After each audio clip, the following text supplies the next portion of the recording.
বিষয়ে আমাদের প্রধানমন্ত্রী তারেক রহমান মন্তব্য করেছেন যে দেশে যারা এই মুহূর্তে অরাজকতা সৃষ্টি করতে চাইছে তারাই 5 আগস্ট যারা বিতাড়িত হয়েছে তাদের সঙ্গে আঘাত করার চেষ্টা করছে। অর্থাৎ তিনি অবশ্যই আওয়ামী লীগকে মিন করেছেন এবং অবশ্যই এই মুহূর্তে যারা অরাজকতা সৃষ্টি করতে চাইছে তার মানে বিরোধী দল জামাত এবং এনসিপি। আপনার কি মনে হয় জামাতের পক্ষে বা জামাত এবং আওয়ামী লীগের পক্ষে সম্ভব তাদের মধ্যে ইন্টারনাল আঘাত গড়ে তোলা, অথবা জামাত আওয়ামী লীগকে ফিরিয়ে নিয়ে আসতে চাইবে? রাজনীতিতে তো আসলে কোনো কিছুই অস্বাভাবিক না, সবকিছুই সম্ভব। তবে বর্তমান পরিস্থিতিতে আমার মনে হয় না যে জামাত আওয়ামী লীগকে নিয়ে আসা কিংবা আওয়ামী লীগের সঙ্গে ঐক্য করার ঝুঁকি নিবে। কেননা 5 আগস্টের যে পরিবর্তন, সেই পরিবর্তনে প্রচুর গুপ্ত জামাত শিবিরের মানুষ এবং এনসিপির অনেক নেতা তারা ছিলেন। এনসিপি এবং জামাত যেহেতু ঐক্যবদ্ধ অবস্থা আছে, প্রথমত জামাত চাইলেও এনসিপি নিশ্চয়ই বাধা দেবে, আর এনসিপি চাইলে জামাত বাধা দেবে, আর দুই পক্ষ একসঙ্গে হয়ে আওয়ামী লীগকে নিয়ে আসবে। আওয়ামী লীগের লোকজন সেটা কোনোভাবে মেনে নেবে না, কারণ আওয়ামী লীগের নেতৃত্ব যদিও বা এই ধরনের কোন আপোষ মীমাংসায় রাজি হয়েও যায়, আমার ধারণা আওয়ামী লীগের সমর্থকরা এটা কোনোভাবে মানবে না। আমার ধারণা যে এটা হওয়ার সম্ভাবনা খুবই কম। তাহলে প্রধানমন্ত্রী এই ধরনের আশঙ্কা অরাজকতা সৃষ্টি অরাজকতা সৃষ্টির চেষ্টা যে আছে এটা বোঝা যায়। অরাজকতা সৃষ্টি করে আওয়ামী লীগকে ফেরত আনা এটা মনে হয় না খুব সহজ। তাহলে প্রধানমন্ত্রীর এই ধরনের আশঙ্কার পেছনের কারণ কি? একটা অরাজকতা সৃষ্টির চেষ্টা চলছে এই মুহূর্তে নতুন সরকারের সময়, এটি আমরা সবাই দেখছি, এটা দৃশ্যমান, অনেকখানি দৃশ্যমান। তাহলে প্রধানমন্ত্রীর এই মন্তব্যের কারণ কি শুধুমাত্র মানে রাজনৈতিক বক্তব্য, নাকি আসলে তিনি কোনো ধরনের শঙ্কায় আছেন? রাজনৈতিক বক্তব্য তো অবশ্যই, সকল বক্তব্যকে তো আমরা অফিসিয়াল বক্তব্য মনে করতে পারি না। উনি কিছু কিছু বক্তব্য তো রাজনীতির প্রয়োজনে দেবেন। আরেকটা হচ্ছে আওয়ামী লীগের ফিরে আসার চেষ্টা আছে, এটা তো দেখা যাচ্ছে। তো অরাজকতার সুযোগ নিয়ে যদি আওয়ামী লীগ নিজে নিজে ফেরত আসার একটা উপায় তৈরি করে, উনি হয়তো সেটার ব্যাপারে সবাইকে সতর্ক করে দিয়েছেন যে অরাজকতা তৈরি করলে এক ধরনের অবস্থা তৈরি হতে পারে যেখানে আওয়ামী লীগ হয়তো কোনো না কোনো ভাবে তার রাজনৈতিক সক্রিয়তা দেখাতে পারে। তো সেই জন্য তিনি আগে থেকেই সতর্ক করেছেন আর কি, আমার কাছে মনে হচ্ছে। কিন্তু তিনি স্পষ্ট এভাবে বলেছেন তলে তলে চেষ্টা চলছে, মানে গোপন একটা আঘাত বা সমঝোতার চেষ্টা চলছে, এই ধরনের গোপনীয় থাকার কথা, এটা তো আর ওপেন হওয়ার কথা না। যদি কিছু থাকে গোপনে হবে, তবে নিশ্চয়ই বাংলাদেশে গোয়েন্দারা রয়েছেন, বাংলাদেশের একটা সিস্টেম আছে, যে সিস্টেম গোপন কোনো কিছু থাকলেও সেই গোপন বিষয়টা বের করে ফেলার চেষ্টা করবেন। আর কিছু কিছু চেষ্টা যে আওয়ামী লীগের তরফ থেকে নাই তা তো না, কিছু কিছু চেষ্টা হয়তো এই দিক থেকেও আছে, কিন্তু আমার মনে হয় না যে আওয়ামী লীগের সঙ্গে জামাতের সখ্যতা হতে পারে। এটা আমার মনে হয় না যেটা সম্ভব। আওয়ামী লীগের পক্ষ থেকে ফিরে আসা একটা চেষ্টা আছে, সেটা আমরা দেখতে পাচ্ছি নানান ভাবেই। এই চেষ্টাটা কি খুব অস্বাভাবিক কিছু আপনার দৃষ্টিতে? না, চেষ্টা তো থাকবে। রাজনৈতিক দল রাজনীতি করার চেষ্টা করবে, কোনো না কোনো ভাবে রাজনৈতিক যে ভিত্তি সেটা অর্জনের চেষ্টা করবে। তবে যে পদ্ধতি আমরা দেখতে পাচ্ছি, সেই পদ্ধতির মধ্যে ফিরে আসার কোন সম্ভাবনা তৈরি হওয়ার লক্ষণ নাই। যেমন প্রচুর ভুয়া ফটো কার্ড, যে কথা কেউ বলে নাই সেই কথাকে নিজেদের মতো করে লিখে কিছু কিছু আওয়ামী পন্থী সাইট তারা সোশ্যাল মিডিয়াতে ছেড়ে দিচ্ছে। কিছু কিছু বক্তব্য আসছে, যে বক্তব্যগুলো আসলে খুবই অদ্ভুত, যেমন এই চলে আসবে, অমুক দিন ঢুকে পড়ছে, এই টাইপের যে কথাগুলি, এগুলি আসলে অবাস্তব এবং এগুলি এক ধরনের ফলস অ্যালার্টের মতো, ফলস হুমকির মতো। এই জিনিসগুলি কোনোভাবে একটা দলের প্রতি মানুষের আস্থা বাড়ায় না, বরং কমিয়ে দেয়। কিন্তু যেগুলো শেখ হাসিনা রেফারেন্স দিয়ে নানান ধরনের গণমাধ্যম খবর দিচ্ছে, যেমন আমাদের একটি online portal Times of Bangla কিংবা ভারতের হিন্দুস্তান টাইমস, আনন্দবাজার, তারা নিজেরা ইন্টারভিউ নিয়েছে, এরকম বলা হচ্ছে। ইমেইলের মাধ্যমে কেউ কেউ ইন্টারভিউ নিয়েছে, কেউ কেউ বলছেন যে ফোনে ইন্টারভিউ নিয়েছেন, এরকম দাবি করা হচ্ছে। শেখ হাসিনার কথা বলছি আমি। এবং সেখানে যাদের রেফারেন্স দেওয়া হচ্ছে, সে টাইমস অফ বাংলাতে বাহাদুর নাসিমের বক্তব্য দেওয়া তুলে ধরা হয়েছে। তিনি বলছেন যে ডিসেম্বরই তাদের টার্গেট এবং তিনি বীর দর্পে বাংলাদেশে ফিরে আসবেন শেখ হাসিনা, তিনি বিচারের মুখোমুখি হতে চান। এইগুলো কোনো ফটোকার্ড দিয়ে যেগুলো তৈরি করা হয়েছে সেগুলো রেফারেন্স আমি দিচ্ছি না, একেবারে মোটামুটি মূলধারা যে গণমাধ্যমগুলো সেখান থেকেই তুলে ধরছি। এমনকি মানব জীবনের মতো পত্রিকাতেও এই ধরনের রিপোর্ট এসেছে। আমার মনে হয় এগুলি বলা হচ্ছে অবস্থাটা যাচাই করে দেখার জন্য, যেগুলি বললে পরে কি হয়, কি ধরনের রিয়াকশন হয়, বা যারা বিরোধী তারা কি ধরনের প্রস্তুতি নেন। আমার ধারণা যে এগুলি এক ধরনের তারা বাজিয়ে দিচ্ছে। কিন্তু আমার যতটুকু জ্ঞান বুদ্ধি, তাতে আমার মনে হয় না যে তারা ডিসেম্বরের মধ্যে ফিরতে পারবেন, অথবা এই যে তারা বলছেন তারিখ দিচ্ছেন, এইগুলি আসলে তাদেরকে আমার মনে হয় যে আরো তাদের প্রতি অনাস্থা বাড়িয়ে তুলছে মানুষের। তারিখ দেওয়ার কি আছে? আপনি আমাকে বলেন, এটা কি কোনো বিয়ে শাদী? এইটা কি কোনো কারো জন্মদিন যে আমরা তারিখ দিয়ে আসবেন, ওনারা বলবেন যে আসিতেছি অমুক তারিখ শুভ মুক্তি? ব্যাপারটা তো সেই রকম না। ওনারা যদি এখানে ওনাদের সমর্থকরা থাকে, ওনাদের যদি কর্মীরা থাকে, তাহলে এই 2 বছরে তারা কি করেছেন এই কর্মী সমর্থকদের দিয়ে? আর ফিরে আসছে বলাটা তো এত সোজা না। উল্টা আমরা দেখতে পাচ্ছি কাঁটাতারের বেড়া উঠছে বাংলাদেশ এবং ভারতের সীমান্তে। তাহলে যে পথে তারা চলে গিয়েছিলেন ওই পথে তো ফিরতে পারবেন না। অনেকে তো বর্ডার ক্রস করে কচুরিপানা মাথায় নিয়ে, তাই না, এইসব গল্প শুনিয়েছেন না আমাদেরকে, কচুরিপানা মাথায় নিয়ে। তো ওনারা ফেরার সময় কচুরিপানা মাথায় নিয়ে ফিরতে পারবেন না, কাঁটাতারের বেড়া উঠে যাচ্ছে। তো অতএব এইসব বলার আগে আমার মনে হয় যে একটু চিন্তা ভাবনা করে বললে ভালো, কারণ এগুলি মানুষের আস্থা কমে। আমি আবারও বলছি যে মানুষের বিশ্বাস কমিয়ে দেয়। আর একটা জায়গা থেকে আমি এটাও দেখলাম যে একটা স্টেটমেন্ট দেওয়া হয়েছে, অমুক অমুক সাইট ছাড়া অন্য কোনো ঘোষণা বিশ্বাস না করতে, অন্য কোনো সাইট বিশ্বাস না করতে। তার মানে দেখেন তারা নিজেরাই বিব্রত যে তাদের নিজেদের কথাও তারা খুঁজে পাচ্ছেন না, কেউ না কেউ এরকম ভুয়া ছড়িয়ে দিচ্ছেন। তো এই যে ভুয়ার আক্রমণে তো তারা নিজেরা অবিব্রত, তাদেরকে বলতে হচ্ছে অমুক জায়গাটা আমাদের, অমুক জায়গাটা না। আমার মনে হয় না যে এগুলি কোনো কাজের কথা। সোশ্যাল মিডিয়াতে বলে ঘোষণা দিয়ে যদি রাজনীতি করে তারা, তাহলে আমি বলবো যে তাদের আবারও একটা দুর্বিপাকের মধ্যে দিয়ে যেতে হবে।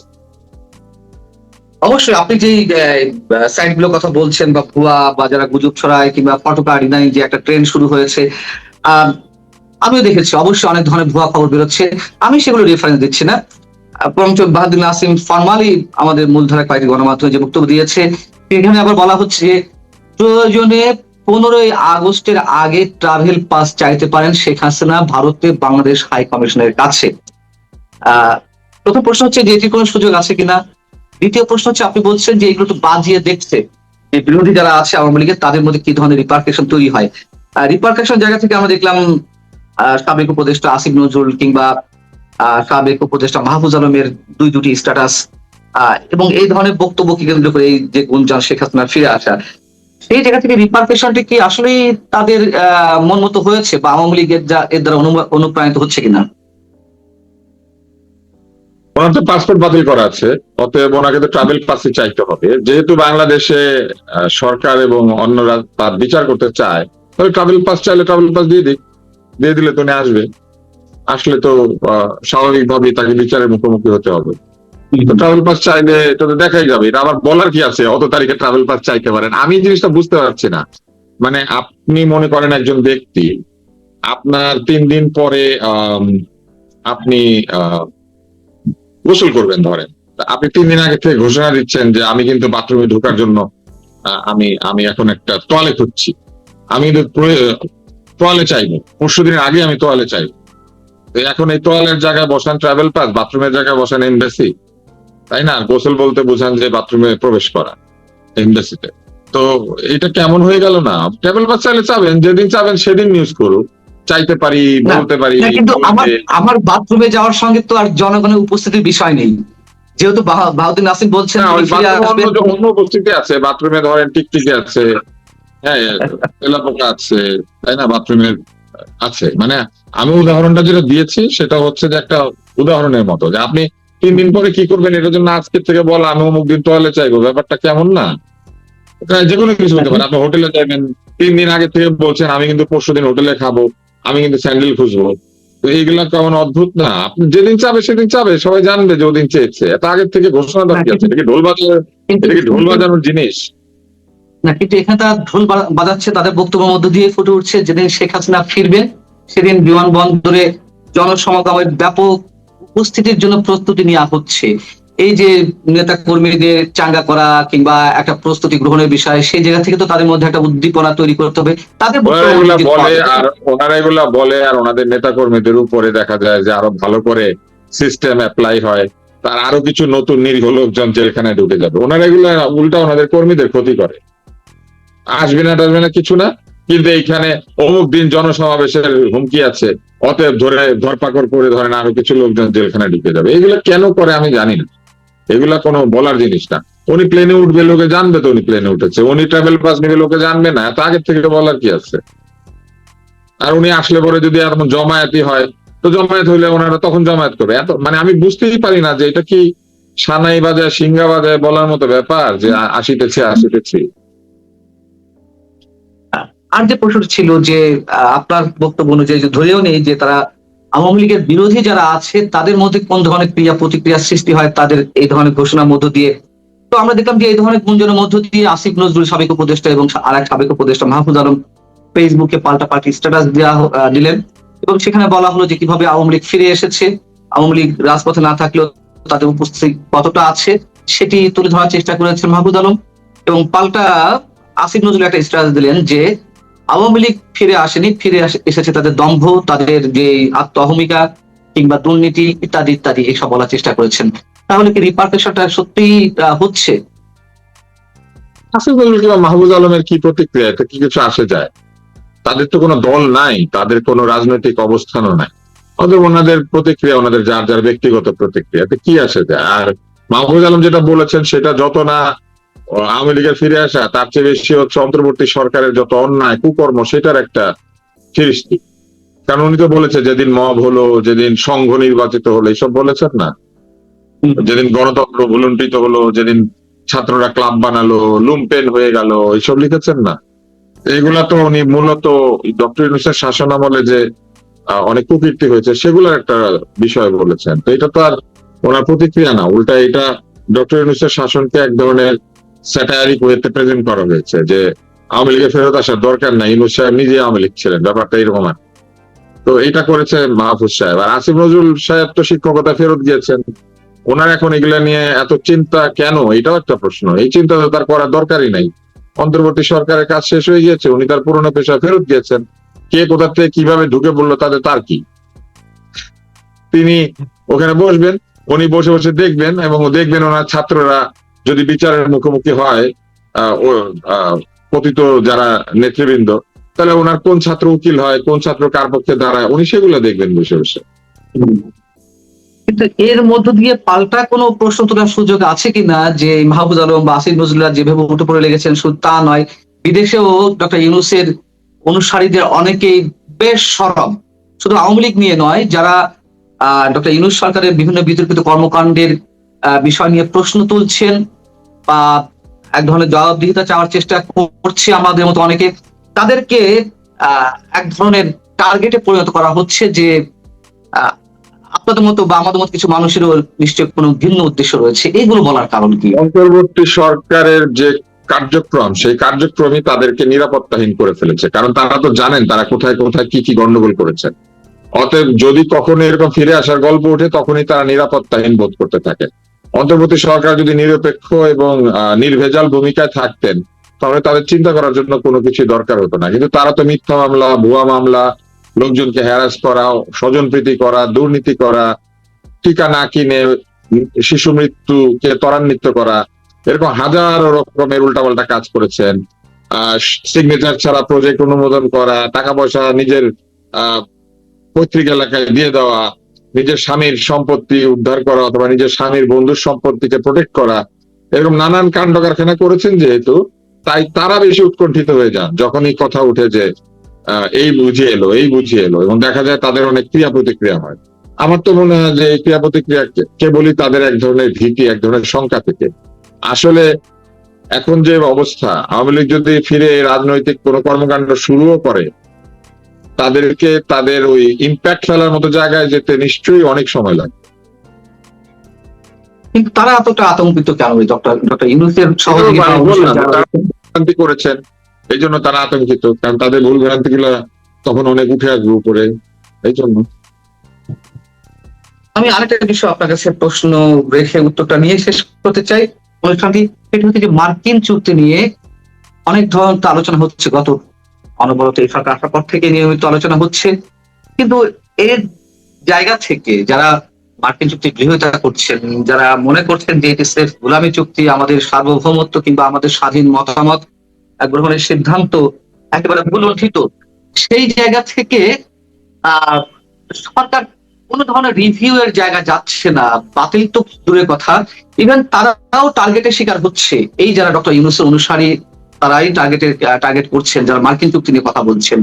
আর সরকারও কিছু করছে না, এমনকি তদন্তর জন্য একটি রিট করা হলো ডক্টর ইউনূস সরকারের যাবতীয় কর্মকাণ্ড নিয়ে, সেটিও খারিজ করে দেওয়া হলো। অ্যাটর্নি জেনারেল যে বক্তব্য দিলেন সেটিও চরম আপত্তিজনক। সব মিলিয়ে আসলে আপনি কি ভাবছেন? আমি ভাবছি যে একটি বৃহৎ শক্তির সাথে যখন কোন সরকার একটা চুক্তি সই করে ফেলে, সেই চুক্তি রদ করা কিন্তু অনেক কঠিন এবং ঝুঁকিপূর্ণ।